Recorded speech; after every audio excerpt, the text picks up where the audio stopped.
Hello, this is Mustard, This is Noah McClure.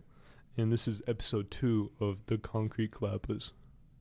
So today we're going to be talking primarily about stories, all kinds of different niches here and there. We're going to talk about characters and development, different world building styles, video games, and everything in between. Yeah, we're in a recording studio, a professional recording studio, which is a big upgrade from our setup last time, where we had one microphone in the middle of the table that was primarily facing Noah. The kitchen table worked, bro. Yeah, it was a very good test, and we managed to get our hands on some professional equipment, really good sounding equipment, and we're super hyped to be recording like this. Nice and professional. We got some sound foam lining the wall. There's sound foam. There's like mixers in here. There's good microphones. There's playback through the headphones, which is super cool. Just all good stuff. All right, yeah, let's kick it off. Yeah. So, before when we were just talking about this, like the two of us. I mean, it's still the two of us, but like, Yeah. you get what I mean. The first thing that came to my mind was talking about Dungeons and Dragons, Yeah. and to me, Dungeons and Dragons is not a role-playing game. It's not a combat game. It's not the game that takes 5 fucking textbooks to play. It's a game about storytelling primarily, and that's why I love it. It's just getting together with your friends and essentially like creating a campfire story together. Yeah, that's a really good way to put it. I think what makes a really good dungeon master is a really good storyteller. I couldn't agree more. I can't speak for too much experience because I haven't had that much time under my belt to actually DM, but Yeah. I'm really looking forward to this little thing that we got going between a couple of the boys. Yeah.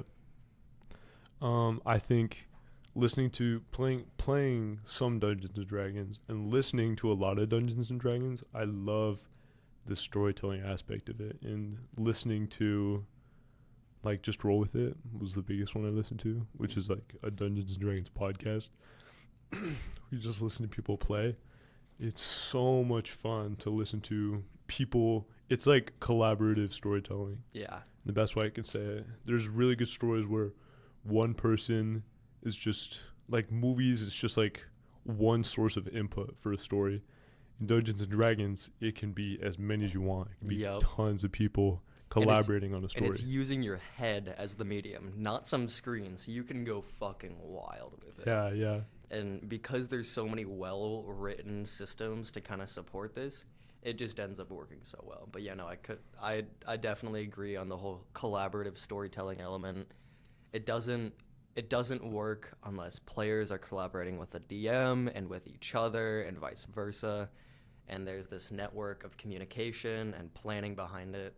And it sounds kind of boring on paper, but once you kind of like get into the weeds of it and start telling the story, it's the moment is just kind of magical. Yeah, you got to experience it. Yeah, it's so much like, and there's so much there's so much that goes on in your head, but there's also so much that goes on like with the rules, and the dice mechanic is so good. I've never been more happy to play a game with RNG in my life. Like it's a really good way to make it feel real. Yeah, no, the math rocks do a pretty damn good job of making it feel a little bit more engaging than just, oh, I fucking failed because the numbers said so. Yeah, yeah. Like, of course you're rolling it, but like that's not really like the extent of it. Sure, it's a little physical, but like it's more just it's the character that you're building and the stats that you're putting behind it and all of the stuff that makes it like kind of modified RNG, quote unquote, instead of just like, you know, a genuine random number generator. It's just you get the little bit of control that you get over what you makes it feel a little bit less random and makes you feel like you have just as much control over your character as you need to have a good time. Yeah. And that's where the sweet spot is, because a lot of the best Dungeons and Dragons games that I've played in, the DM was throwing curveball after curveball, and I just did not know what was happening. Yeah. Not even from like a from like a twist and turn standpoint, but it was just there was so much story on top of story that I had to use, like, not even my character. I had to use my brain to be like, all right, what the fuck are we doing, and how are we gonna get this done? It's hard too, cause every multiplayer game like Dungeons and Dragons, or I'm gonna tie this back into fighting games eventually, but it's really hard to find a good balance between making it difficult enough to feel real, but not making it too difficult that you like just die. I know exactly what you mean. And fighting games are pretty good at that, because They they want each encounter is like a boss fight, kind of. Yeah. Like the character that you're fighting against, it has enough design, like, mental framework put into it as any of the other playable characters in the game. So it's like, you know that it's gonna be a well designed fight, and they want it to have this epic boss feel. Yeah. So, yeah, fighting games are pretty spectacular at accomplishing that. Yeah, and it's like, what was I gonna say? Don't mind me, just yapping. No. It's, I forgot what I was gonna say. But just I know what I was gonna say. In single player games, you can make bosses as easy and as hard as you want. We talked about this last episode, in that so many different games with so many different levels of difficulty, you can play however you want. But once you're in a multiplayer game, it needs to be fair. Yeah. And in a game like Dungeons and Dragons, that's all up to the dungeon master, and it's really good storytelling if they can find a way to find that balance between difficulty and ease, and what makes it feel most realistic in a world where nothing is very realistic. Yeah, I know that you put that perfectly. The dungeon master has 100% control over the difficulty level. Yeah. And not just because of how they design the game, but also because of this seat that they're put in, where they can change rulings on a whim just to make things seem more, to get a better level of verisimilitude, where it just kind of like mimics reality, like, to a better point. Yeah. But, like, okay, tangential and long-winded. Essentially, the DM has such intense control over what your decisions mean, because they control every aspect of the game and not just the systems. Yeah. It's the interacting with the systems and the context. Like, you could pick abilities that, like, let's say you play a ranger. Ranger is a class that's super dependent on the terrain that you're playing in. Your DM could put you in a forest, or they could put you in the middle of the ocean. Yeah. Depending on what kind of ranger you are, you might be really, really, really good, or you might be really, really, really shit. When you're just playing a single-player game, it's just you interacting with the system. There is no, is my DM putting me in a swamp right now? It's, I'm going to pick these abilities because they're good at going into the swamp, and then I'm going to go fight that boss. Yeah.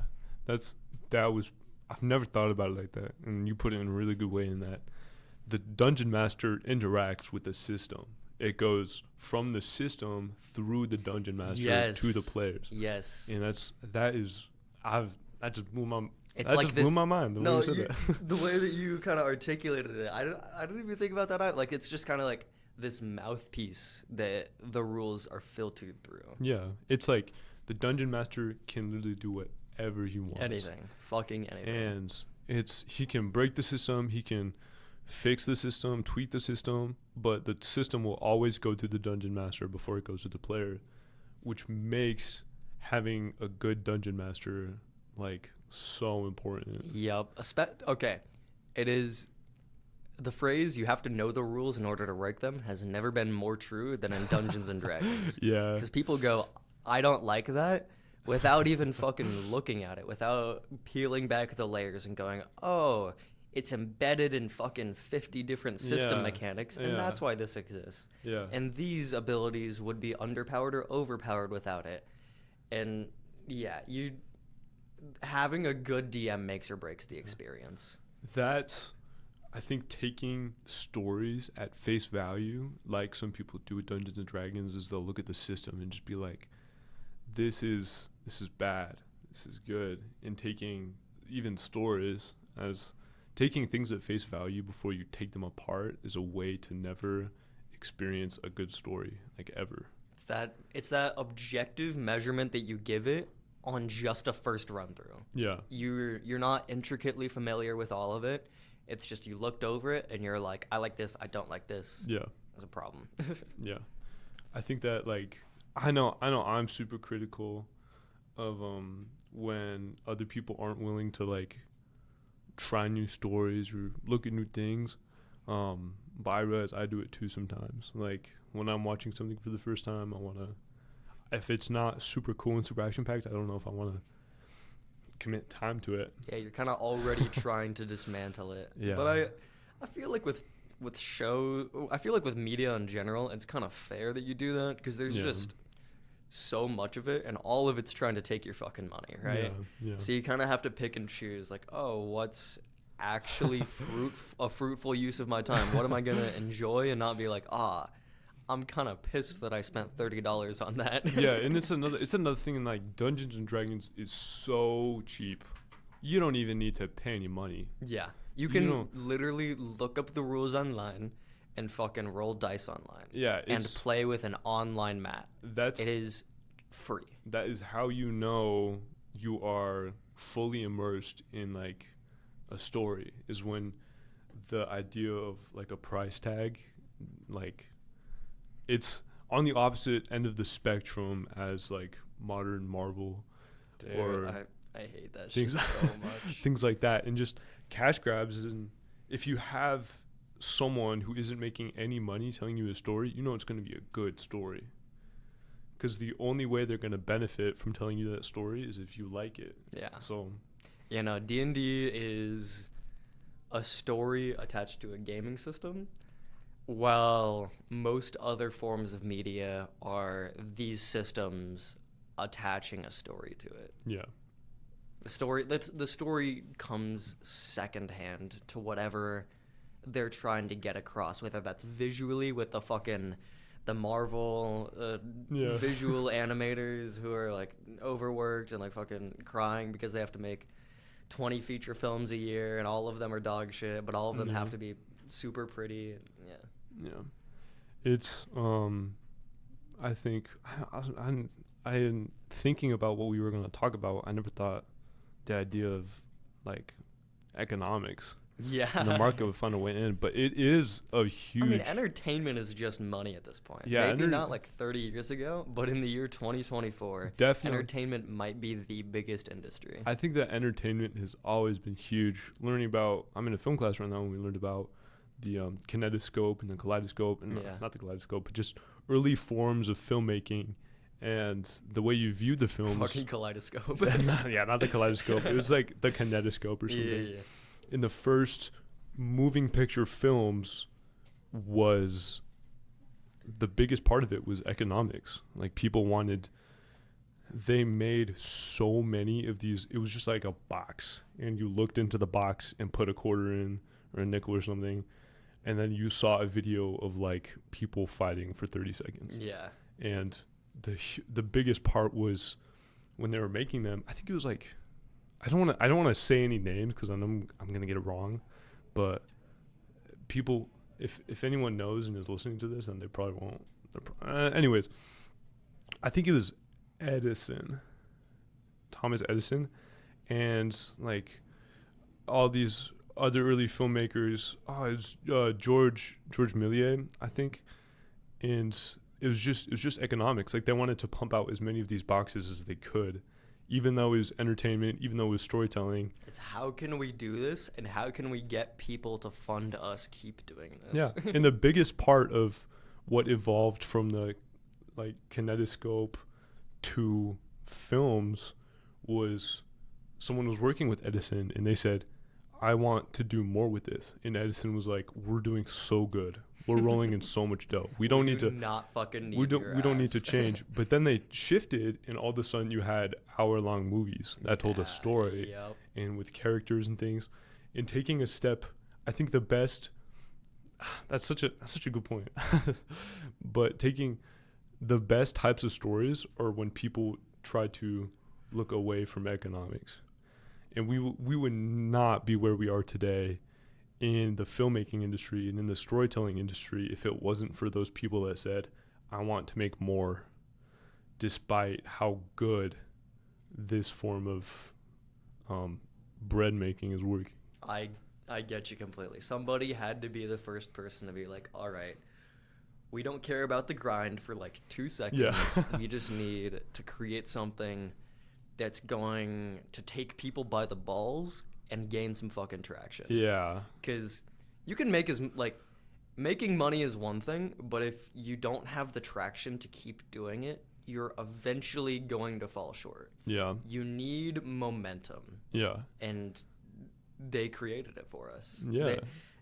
Some people fucking with a kinetoscope 100 years ago or whatever are now letting us play Dungeons and Dragons free of charge. Yeah, it's like storytelling has always been a huge part of human culture, and it's like so interesting how, especially the people like Mark Twain. You learned about Mark Twain. Oh yeah. And how his books were getting taken off shelves because they were so controversial, but his stories were good. He had some goated stories. He was just good at the shit that he did, and people were like, I want to see that guy. I don't care about fucking these people that are not anti-Semitic and not like bigoted or whatever. I want to listen to that guy because he tells some cool fucking stories. Yeah, and stories are a huge way to get a message across, and it's like the moment you take a story from someone, the story only gets more interesting. Yep. And that was my favorite part about translation errors are awesome. I love it when people are trying to articulate something and they fuck it up in the most beautiful way possible. Yeah. And it just creates something new altogether. Yeah. Like, that's how a majority of, like, not tall tales, but, like, just storytelling existed maybe, like, 200-ish years ago, when it was really that kind of, like, by the fireplace, some guy who's like 30 fucking years older than you and who has done a lot of shit in his life just telling you about some of the stuff that he's done and telling you about some of the stuff that his friends have done, and just kind of mixing in these fantastical elements, not even by choice sometimes, or not even like purposefully trying to do that, just the way that it gets filtered through that mouthpiece, it ends up making it such a unique experience for those who are around that. Especially as you know the thing where, like, the further away you get from a memory, the more colorful it gets. Yep. Because you have to dumb. Your brain has to fill in more of it, and you can only really imagine like bright shit. And there's so often I'm trying to tell someone a story, and then after I tell it, I'm like, did that part of the story that I put in there really happen? Or am I just talking out of my ass? Yeah, is there some part of the story that I left out and probably would have been important? And it's tricky. Yeah. I get you. Moving back to video games, because I think the gaming space is kind of a pretty solid mainstay for stories as a whole. Like we've got Dungeons and Dragons, we've got a bunch of other tabletop role-playing games are basically exclusively story. Yeah. Like Cyberpunk started out as a tabletop game. Oh, really? And yeah. And I'm pretty sure it actually started out as a book, and then that guy turned that book into a tabletop game. And it was Cyberpunk 2027 because he made it in like the 60s or the 80s or something like that. I've heard about that. Yeah. Another before we move on, I just want to say actually never mind. No, you stopped us. Now let's see. I was just gonna say the mood of what it means to play a tabletop role-playing game is so cool. It's kind of fun. It's like really cool to. It's got its own aesthetic for sure. Yeah, it's just the aesthetic of doing something like that is so cool. Sitting around a table with your boys, just kind of rolling some dice and talking about shit and making sound effects and and I know it's creating something together. I know it's cheesy, but it's so nice to take a step back from reality. And for sure. Immerse yourself in a super unrealistic world, but one that still feels so realistic. Yeah, because books can do that pretty good. Yeah. If you're just the epitome of applying suspension of disbelief. Yeah. But if you can't like perpetually just get into the zone of, all right, I am the main character, I understand everything that's going on, unless you're like in the book 24/7, it's kind of hard to really fully imagine what you're doing and to fully immerse yourself in the activity. And something like a tabletop game is so good at achieving that goal. Yeah. And it's mainly because your friends are there. I'm not even gonna lie. Really? Doing something like this with a couple of buddies that you're close with, that you're having fun with, no matter what you're doing, it makes the experience go from like a 5 out of 10 to an 11 out of 10. The people that you play Dungeons and Dragons with, even more so than whatever the fuck the dungeon master's doing, the guys that you're trying to have fun with are the most important part of it. And I think that goes with any type of storytelling. If you're experiencing a story with someone that isn't as invested as you are, that's the worst shit. When you're watching like the most beautiful Studio Ghibli movie and somebody's just like on there like watching Instagram reels and shit without headphones in, and it's like, man, fuck you. Like, you could at least pretend to be interested. That's what I'm saying. Like, I was watching Fallen Angels, which is such a beautiful movie, such a well-made movie. Who's it by? I don't know. Some Chinese dude. Fair enough. But it was such a good movie. I loved it. And I won't say names, but I was watching it with my friend, and he wasn't nearly as invested as I was. And anytime a character was on screen, he was like, "Man, this is stupid. This guy sucks." And then he falls asleep. Boo, get him off the stage. He falls asleep while we're watching the movie. And for me, I was still able to experience a lot of what the movie had to offer and the messages of the movie. But I wish because it's my fault too, because I offered to watch the movie with him. I was like, "Yo, I heard about this cool movie. We should watch it together." So that's kind of on me. You're kind of trying to be like introduce him to it, like put him on. Yeah, I was trying to like, and it's nothing like I'd ever seen before. Like, I'm not huge into Chinese filmmaking, but it was still a really good experience. It was like my introduction into it. And it wasn't animated, was it? No. Okay.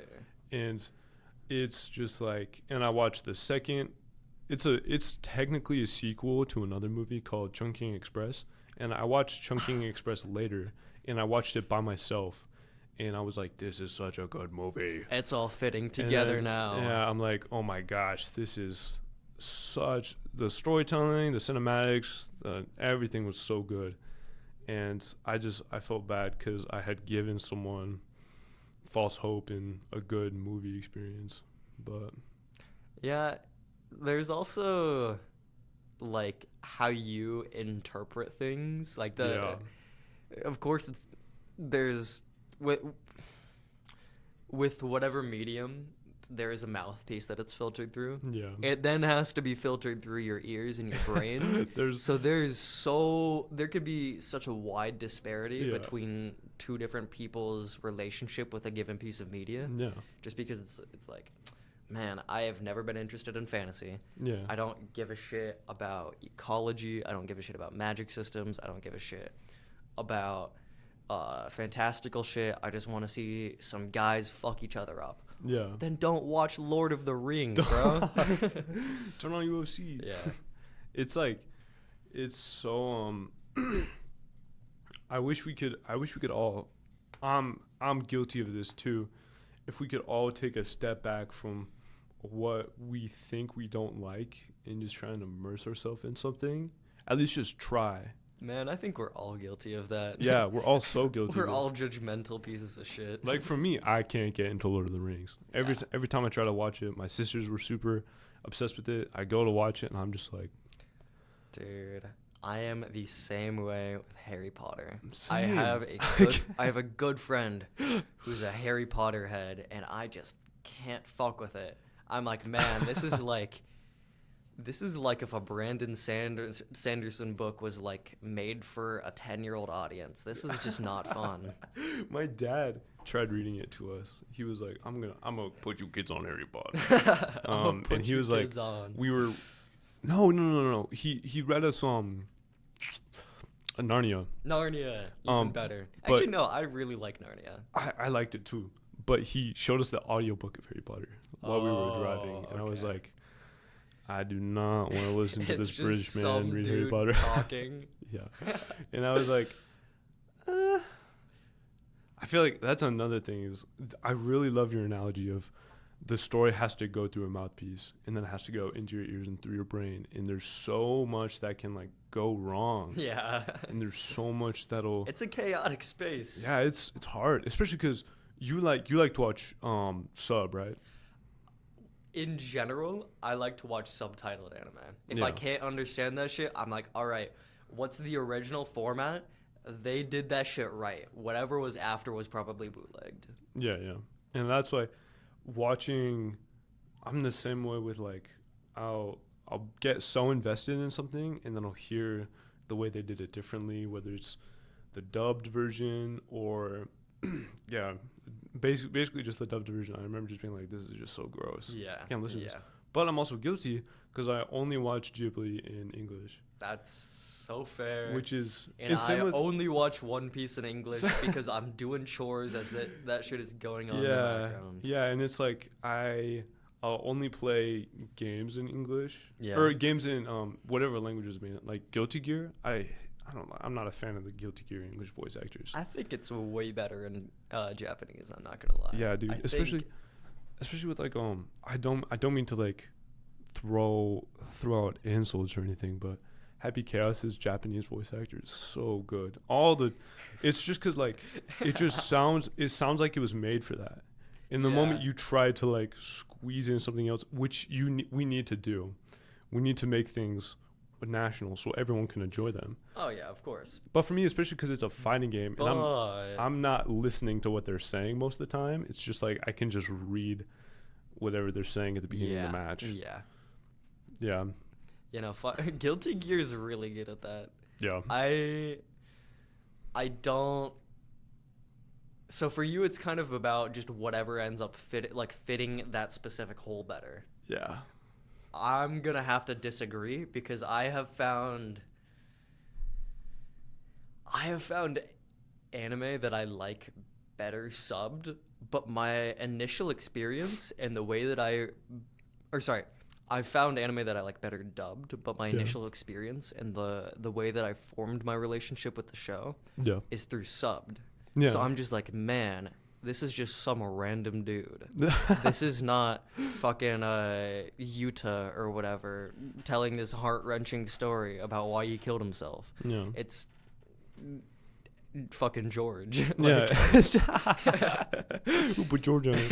Who put George on? We're so good at nitpicking what we want to take in from like oh, I'm fine watching any Studio Ghibli movie in English just because like the art is so good, and I want to pay. I could watch Studio Ghibli for the rest of my life. I want to pay so much attention to the cinematics, and especially with The Boy and the Heron as it came out, I went and watched it in theaters, and we watched it in English. Yeah, of course. And it's like, but with shows like but the other thing is, I watch a lot of shows that are also really pretty, but I'll watch them sub just because it just fits the whole better. Yeah. Like, yeah. Like there's this show called Made in Abyss. Yeah. I've been trying to get you to watch it. Yeah. I think it is gorgeous. I think it's fucking beautiful. But I also absolutely hate the English voice actor. She's she just makes me want to like scream into my pillow type shit. Like I want to grab that child and wring her by the neck. Yeah, that's how I feel about a lot of English voice actors that do dub, even though it's like. But the other thing is we consume Western media in English, and it sounds fine to us. So it's just kind of like, if you want to translate something and you want to voice it over, it's not gonna sound the best. But we can't be too critical. Yeah. Like it's also just economics. Like more people are gonna watch it if they can watch it in a language they know. Understand? Yeah. Like there's not. The reality is, I'm a part of the minority. Most people do not watch their shit in the original language. They're just like, oh, what's this? Is it in English? Nope. Yeah. All right, move on. Next video on the Amazon Prime catalog. And it's great too because so many more people can experience it, and that's why like Mr. Beast, this doesn't have anything. I know to do. I was actually thinking of But- bringing this up earlier with his videos in a bunch of different languages Yeah. and how it blew him the fuck up. Like yeah, it's good. It's good for people that want to consume the media, and it's good for the creators too, Yeah. because there's so many people outside of speaking one language. Yeah. You know. And it's like, if they don't, who cares? Like, Yeah. it exists now for the people who do enjoy it. Yeah, and it's like you can still like I'll watch most of my stuff sub, but I'm not against like if you watch something dub. Yeah. Like that's I feel like if you're super partial one way or the other, you're just trying to pick a fight. yeah. Like I'll only watch Dragon Ball dub. Dragon Ball dub is okay. Just 'cause Dragon Ball sub's kind of wacky. It's You have to like the Goku voice actor. you have to like him. You have to like him. But it's like for some reason like watching Cowboy Bebop dub, like trying to watch JoJo dub, I'm just like they just sound kind of silly. It kind of sounds like You think the Cowboy Bebop dub sounds silly? yeah. I think the Spike voice actor sounds so hot, but I Dude. haven't seen any of the rest of the show, It's- so I can't. Speak It's on just that. him, and It's just but him. the dude is funny. Is he Dude's- funny? Have you heard the clip where he's like, "Well, I like the kind of woman that'll actually just kill me." Oh yeah, I know. Yeah.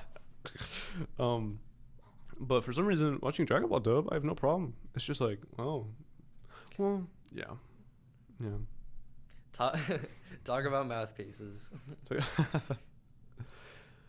And it's like that's another thing is they have to put the story through a literal mouthpiece, and that's Yeah. someone's mouth. That has to be some guy. They have to go through a delineation process where they have to pick somebody.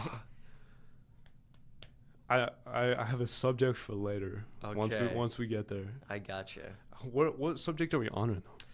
Well, we've just kind of been talking some bullshit. Yeah. We were gonna get to video games, but then Okay, we okay. started talking about like film and anime and stuff like that. Yeah. So I kind of want to stay in the realm of like storytelling rather than Yeah. interactive storytelling, like D&D and tabletop Yeah, and yeah, stuff like that. okay. So let's maybe go towards like novels and shit like that. And one thing that I really wanted to talk about is world building, because Yeah. sometimes I could give less of a fuck about what the characters are doing, what their name is, where they're from, how their parents died. I couldn't care, right? The worlds that these creators build are captivating, fucking beautiful, and not even just from a visual standpoint, just the layers of intricate design work so well together. And one kind of franchise or genre that really encapsulates that for me is the genre of dead worlds. And I don't know if you I don't know if you get what I mean by that, but essentially the setting of the story is taking place after all of the important stuff, all of the quote-unquote exciting major events have already happened. The world is dead, and you are experiencing the aftermath of it. I've played a couple of games like these. Hollow Knight and Dark Souls are my favorite of which. Is Fallout one? Fallout is one. Fallout? Yeah. You know, this is going back to filmmaking Evangelion. Evangelion is one. Yeah. Princess Mononoke is one. Yeah. There is a bunch of them, and all of them are so good at doing what they do because they lay little hints.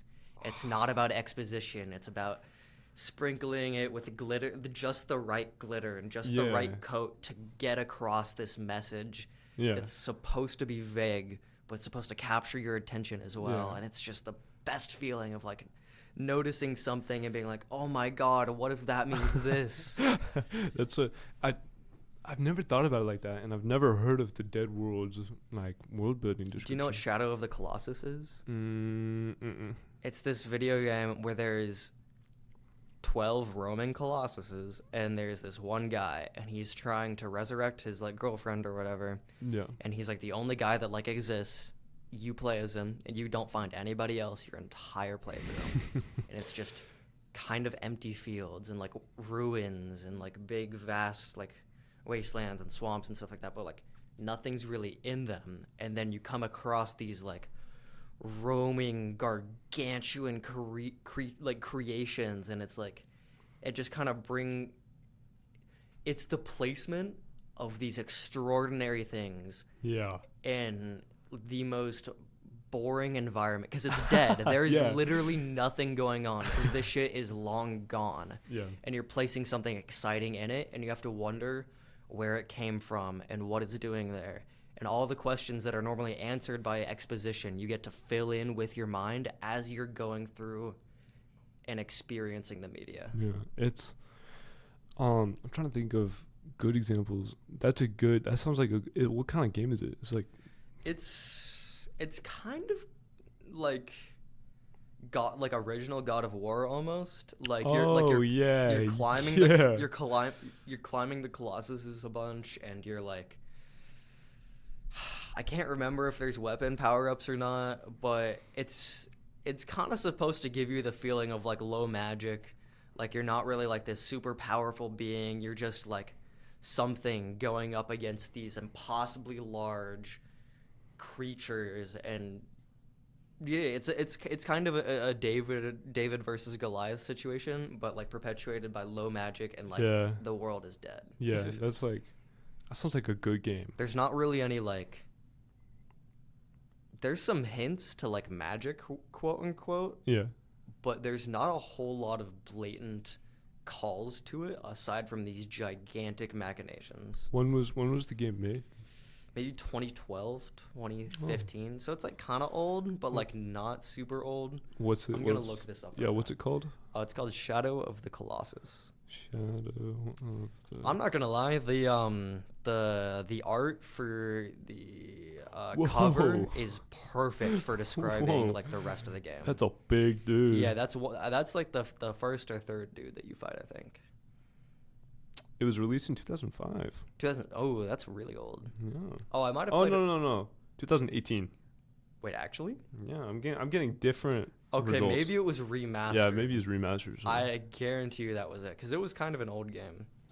Yep, that is exactly it. I'll kind of describe what I'm saying. It's just like a little dude and then a big dude in the field.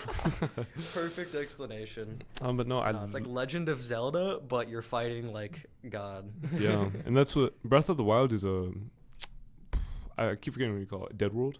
Yeah. Breath of the Wild is Breath Dead World. of the Wild is a dead world. Definitely, you wake up, something's happened, you need to figure it out. Yeah. So much figuring it out. Yeah. That's what's so pulling about these worlds. It's like it doesn't tell you anything. You have to go and fucking figure it out. Yeah, and that's why I know you would love those type of games, because you would love games where you have to search. And I'm not the biggest fan of those games, but I know you are. I know. So I can see. Eat Zelda up. I just don't have a Nintendo Switch. That's why Ocarina. Oh my gosh! Don't even get me started on Ocarina of Time is a perfect example of doing both a Dead World and what's the opposite of a Dead World, where. Oh, I know exactly what you're talking about.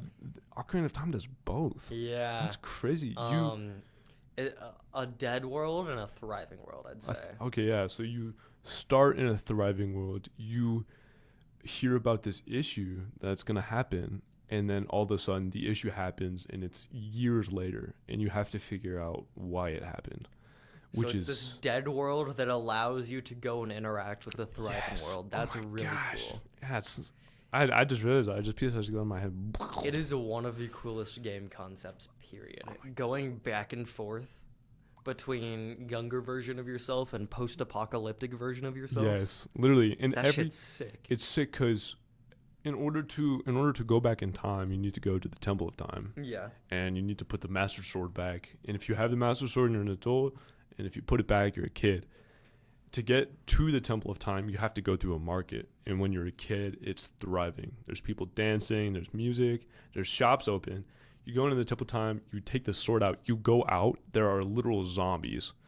And the town is like destroyed.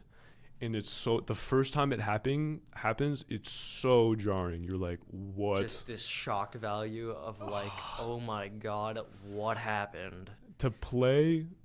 If I could have never played Ocarina of Time as a kid, and never consumed any sort of Zelda media and could have played it right now, I would. Because I know I would have enjoyed it so much more right now if I wasn't as stupid as I was Yeah, as a kid.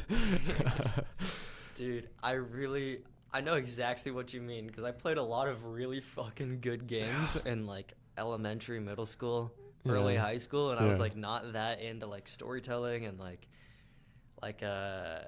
media framework and Yeah. like how these things are actually produced and how it all works and how to make them. I was just Mhm. kind of like consuming media, and it Yeah. was just like, damn, Monster Hunter World is kind of a fucking masterpiece. But I was just like, I'm gonna go hunt a fucking Nergigante. Yeah. It gives me some horns so I can make this helmet. I was huge into. I feel like the biggest game of my childhood was definitely Undertale, and I feel like I was able to appreciate it some as a kid, but I was invested in the artwork and the music, and the gameplay, but there's so much story behind it that I was missing out on.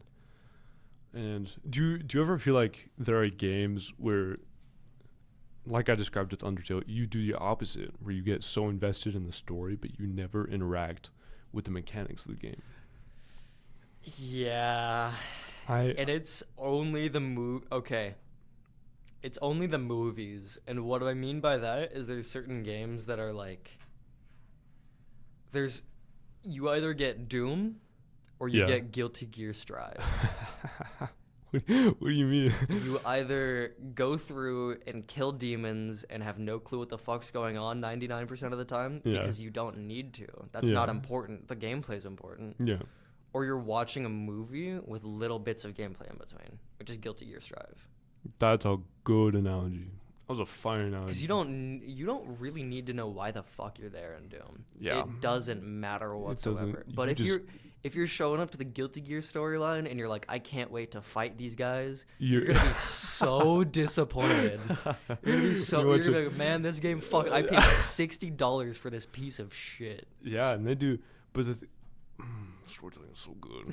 The example I was gonna pull out in a game where you interact so little with the mechanics of the game, and there's so Okay, Guilty much Gear's a story. bad example because it's literally a movie.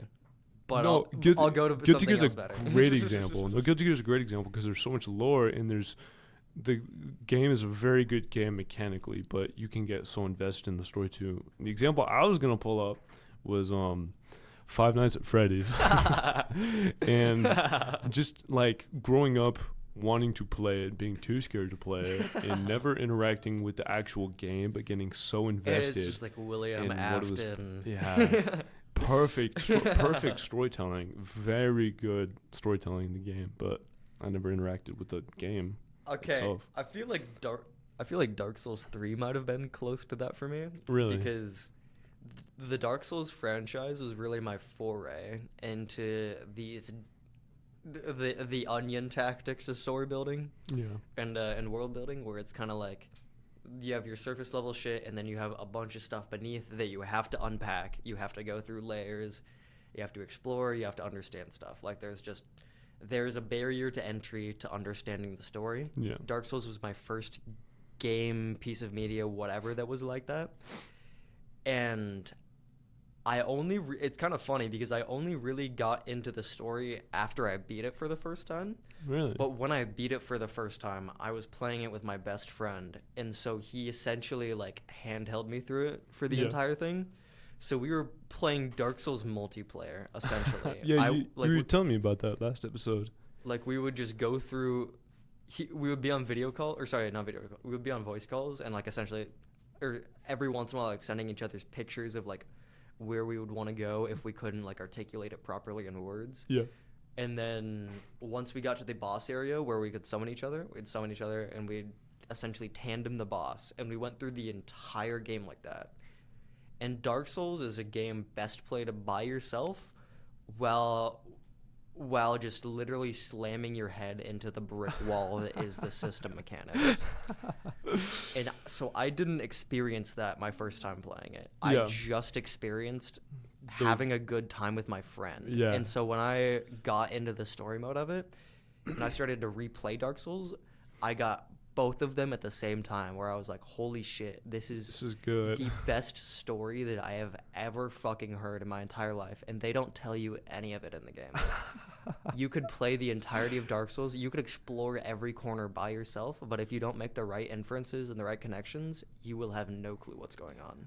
That's what I kind of felt the same way, except I kind of felt like I was your friend in that I was playing Undertale with my sister when we were younger. Oh, And yeah. as we grew up and as Deltarune came out, we played them individually, and I was like, this is so cool. There's so much lore, and the characters are cool, and it's like good storytelling is best when you are experiencing it by yourself. Because then you can interpret it into something that doesn't have to fit the other person. Yeah, Because whenever you're with somebody and you're experiencing it together, you're gonna talk about it. I know, yeah. And then it's like, oh, you thought that meant that? Well, Yeah. I thought you meant this by it. And Like, then it has a whole new connotation. we were watching, me and the same friend that I was watching Fallen Angels with, we watched John Wick together, and we were chatting it up the whole time. And you've seen the first I've John seen Wick. all of the John Wicks. I love John Wick. You know in the first movie when Willem Dafoe shoots his pillow to wake him up? Yeah. I remember that happened, and he asked me, he had seen the movie before.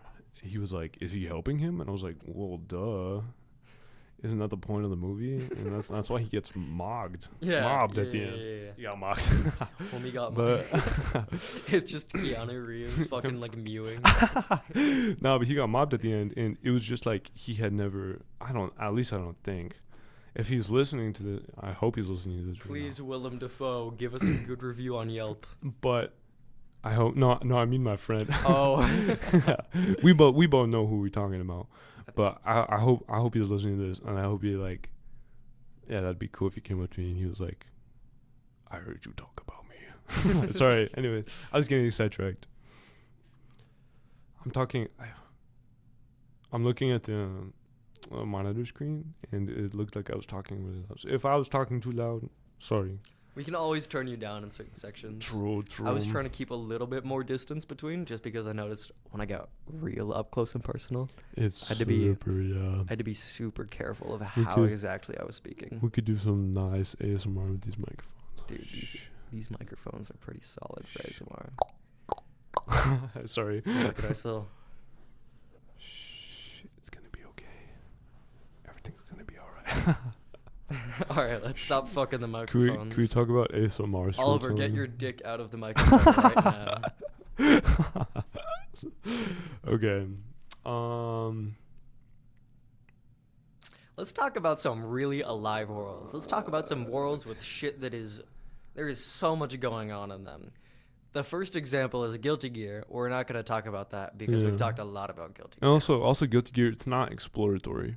Yeah. You can't explore any of it It firsthand. just kind of tells you what's going It's on. kind of just like a really good movie With gameplay. in with between. some gameplay, yeah. But games where you can firsthand experience it. Cyberpunk.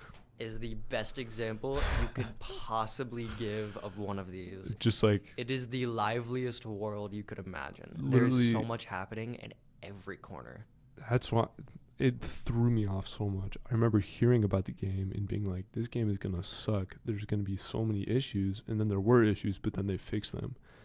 And playing it, I was blown away. I was overwhelmed. There's just so much. Like, how big is the game? If you combine the two main storylines and you do a lot, like a decent amount of the side shit, it's like 100 hours. I mean like gigabyte size. Oh, about 100 gigs. It's a massive That's game. a big game. Okay, but Call of Duty is 250 gigs. Yeah, but Call of Duty sucks. so it doesn't really... Call of Duty does a really bad job at. Yeah, there's not a direct comparison. Yeah. There's a lot of file optimization that Activision does not do because they're lazy and people are going to buy Call of Duty anyways. No matter what. Literally no matter what. Like, I was talking to Lucas and I asked him to try as hard as he could. For all those watching, my buddy Lucas, he is super into Call of Duty. He has spent way too much money on it, even though he's broke as shit. I was talking to my buddy about whether or not he was going to buy Call of Duty 3, Modern Warfare 3, when it came out, because he had 2. And it's essentially the same game. And he told me that about 5 times. And I Yeah. asked him to try as hard as he could to articulate to me what the difference is between these two and why he needs to pay $70 for the newer one. Yeah. And he couldn't fucking do it. And then a week later, he was playing Call of Duty Modern Warfare 3. And he had a new skin on it that he hadn't bought before. Yeah. But Economics, man. economics, Fucking they economics. get in the way of storytelling. They get in the way of media. Economics gets in the way of a lot of shit. It does. I would be doing some way different stuff if I wasn't worried about how much money I'd be making. I would be doing a lot of cool things. I think Nah. everyone would be. Okay. I've been recently hating the phrase "I would be" just because I've been trying to stop talking about doing shit and trying to start doing shit. If that Really? makes sense. Yeah, it does. I feel like if I didn't have to worry about money, I would still be on kind of the same shit. Yeah. Just because I know who I am as a person, and I know that I wouldn't be like of course I would take advantage of the extra time because my course load right now sucks. Yeah. And of course I would be taking advantage of the extra money because, ladies and gentlemen, university is expensive. Yeah. This shit is expensive as We fuck. are both at university right now. Yeah, and we we're are. both paying $30,000. Yeah, you know? it's pretty rough. But But essentially, shit, I forgot what I was gonna say. you're talking about using your time better or using Oh yeah. saying instead of saying I would be doing this. Just Yeah, doing it. instead of saying I would be doing it, I would do it. I don't know how much I would actually be doing different though, just because Really? like there's the extra time involved, there's the extra money involved, and there's the different direction in my life that I'd be going in. But I feel like the type of stuff that I would orient myself towards is still largely the same. Yeah. I wanna study. I wanna be a smart man. I Yeah. wanna achieve a position with status. Yeah. I want to be successful. I like these are the things that I chase, and money happens to fit this criteria. So if something else fit that criteria, I'd probably be chasing that instead. Okay. Those are some bars. I was spinning some bars. I think We saved it, even though halfway through I forgot what the fuck was going on. that's really good to think about, especially as I've been I was talking with Noah the other day, and I said I want to speak my mind more and take back less of what I was going to say. And that kind of fits that category of instead of trying to take things back, or instead of talking so much, I don't even know what I'm trying to say. Speaking less, but communicating more. Yes, Yeah. that's a perfect way of articulating that. Yeah. Media is really good at that. Storytelling is a phenomenal way to get across a message True. in either a really long-winded way or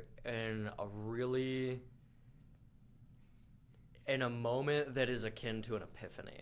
There's not a lot of in between with storytelling. You either Yeah. have you either have a message that's communicated over the course of an hour or two, or you have a message that's communicated by the build-up and then this release that happens in this one moment. Yeah. I feel like I haven't really seen a lot of in between in storytelling. I'm not gonna lie. Yeah. But it kind of fits. It's a lot, especially as on the subject of getting tired of different types of storytelling. I feel like we're definitely running out of storytelling. We're running out of shit to do, We're bro. running out of There's stories no to more tell. stories to tell because people have done everything. I was listening to my cousin talk about a movie. I don't know what movie it was. It was a horror movie, and in the end of the horror movie, the villain wins, and it's a huge plot twist, and then the movie ends, and she was talking. She's like, that happens in every horror movie. I'm tired of seeing it. I know it's supposed to be a trope off of the good guy always wins. It's supposed to take a step away from that and be like, oh, look, the bad guy can win too. But we've now done that so much. So now it's like, what are storytellers supposed to tell? Now it has to be niche and transgender and socially acceptable and fucking economically viable and fucking... There's so many, not even just loopholes that you have to jump through to create a piece of media, but like there's so many different pieces of existing media to consider so that you're not just ripping off of something else. Yeah. And Because the entire point is to be unique and to be creative.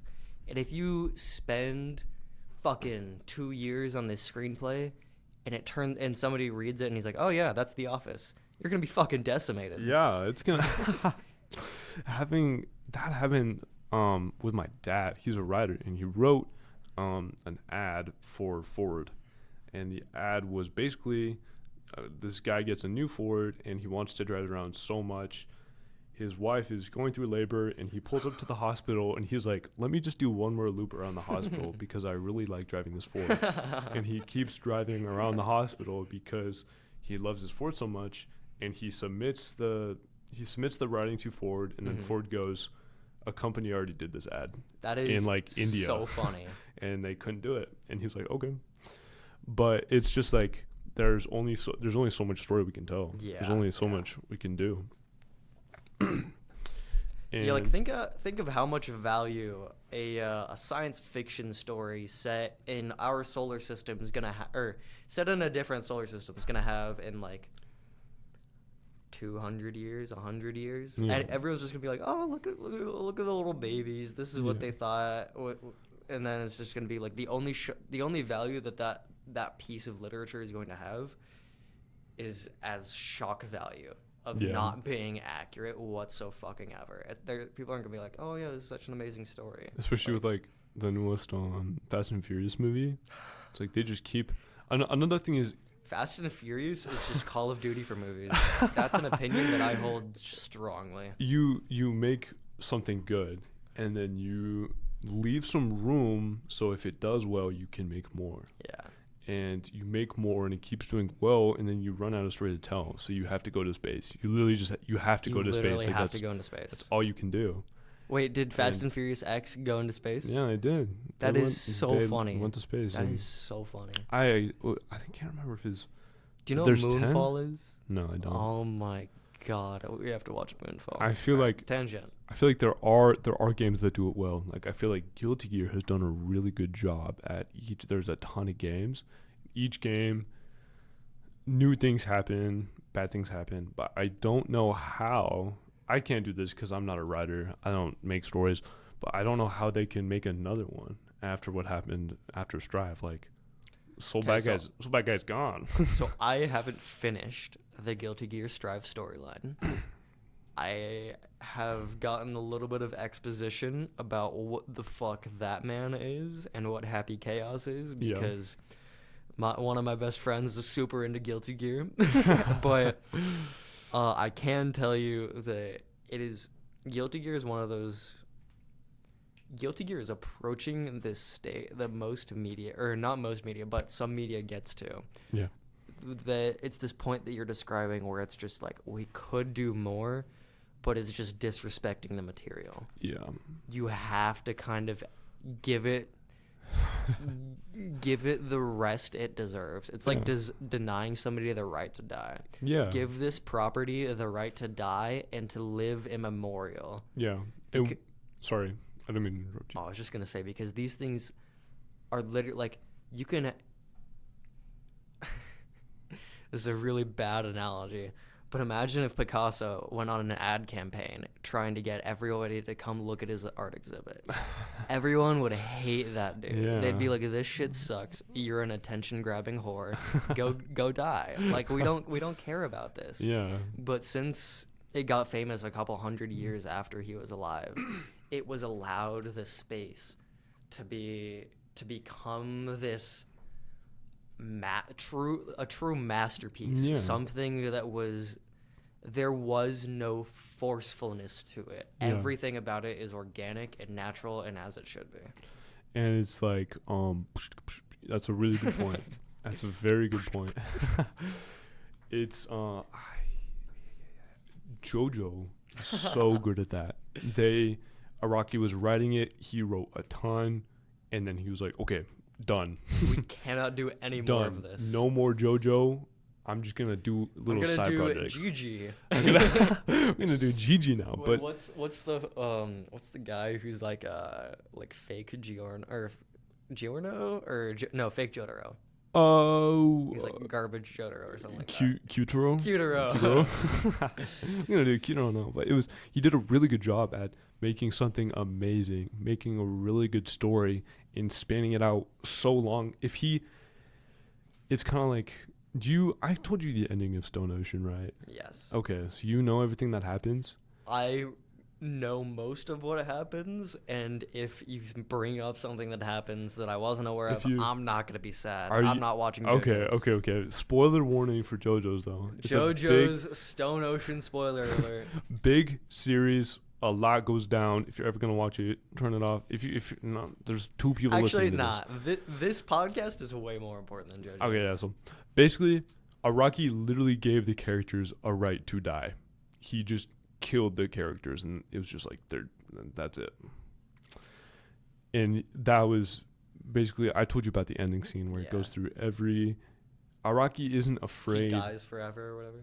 He's like, yeah. There's characters that die forever. There's characters that go through crazy punishment, but he just kills off the original cast and gives them a new life. And it would be so disrespectful for us to be like, even though they're fictional characters, it'd be super disrespectful for us to be like, bring them back and have them fight another villain for our entertainment. It's just so, just letting them be.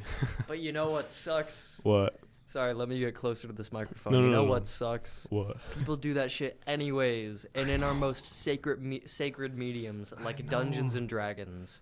My favorite podcast relating to that game has got to be Critical Role. Yeah. I'm not gonna lie, there's probably people out there who have heard of Critical Role and who have not heard of Dungeons and Dragons. It is that big. But I forget how long it was, maybe a year ago. They did this thing that was the original Campaign 1. They're on Campaign 3 now, by the way. The original Campaign 1 cast at max level, going through this random adventure, and it was just confused chaos because these people didn't have investment in these stories any longer. Like, it was literally done and over. Yeah. This shit is gone. Like, they literally, they created an entire web series about it. They created a fucking Prime, like Amazon Prime show about season 1. But they were like, no, you need to, because people are so interested in these characters, you need to come back and you need to do one more adventure as them. Even though it's going to be shit and it's going to ruin the immortality of the material itself. Yeah. It's like, it sucks. But there are people that do, like, Araki does it well. Araki does it well. Cowboy Bebop director, he keeps making, like, he keeps just making new shows and just letting the cast go, just letting them be. Yeah, Oliver, you might get mad at me. What? One Piece. One Piece does this really well. It's 1,100 episodes down. Yeah. That's a lot of fucking material. Yeah. It is still so good. I am about halfway through it. I'm like 600 episodes in. Yeah. Maybe like 550. I can't remember. I kind of haven't watched it in like a month. Either way, even from where I am now, the entire community says it just keeps getting better and better. Really? Because there are some artists, like I'm not going to call him a creator because he is an artist. Eiichiro Oda, the guy who created One Piece, he did a phenomenal job. It's a fucking masterwork.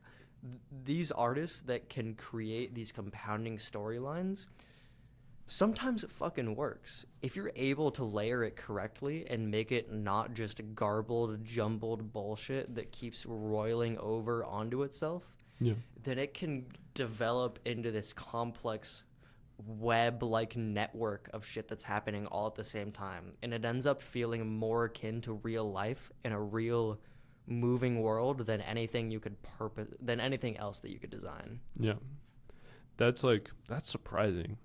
It's for how long One Piece long One Piece, the fact that it's getting better. That is incredible. It's impressive. That's how you know you're just impressive. That's also, it's like having a long series can be a sign of bad storytelling or good storytelling. Yeah, like The Simpsons. Or Family Guy. Like, it's just like, I'm not gonna lie, I think Family Guy's the bad ending of Simpsons. They're just kind of reusing shit. Now they're like, They're going the South Park route of like using Andrew Tate in their material and like just like shit that's happening like right now. I Yeah. don't know. It's like you can have something like Fast and Furious where you just yeah, Fast and Furious. you keep telling the story, and it's Family. it's- Dominic Toretto. it's because it's reeling in the dough, and it's because they told a good story a couple times. And I can't be too critical because I haven't seen all the movies, but from what I've heard, One of our mutual friends, did a movie marathon of Fast and Furious. yeah, He watched 1 through 6, and I was there for most of them doing philosophy homework. That shit's mid. That shit is so bad. I cannot imagine that it gets better. but there's also stories like One Piece, and Bleach, like they would not be nearly as long as they were if the stories weren't fantastic. Yeah. Like, Yeah. Yeah, sometimes it just needs that much girth in order to fully articulate the point that it's trying to make. yeah. I think I think that's a perfect spot to end it off. Yeah, I think we're out of time. Last time we went way over time. You did go over This time. time- We can't go over time because we have a time slot now. Yeah, We're all professional and shit. now that we're reserving professional equipment, we need to be more strict on our time. Thank you all so much for listening. This is Meowster, And this is Noah McClure. and this is the Concrete Clappers. Episode 2, baby. Episode soon. Thank you for listening. Thank you very much.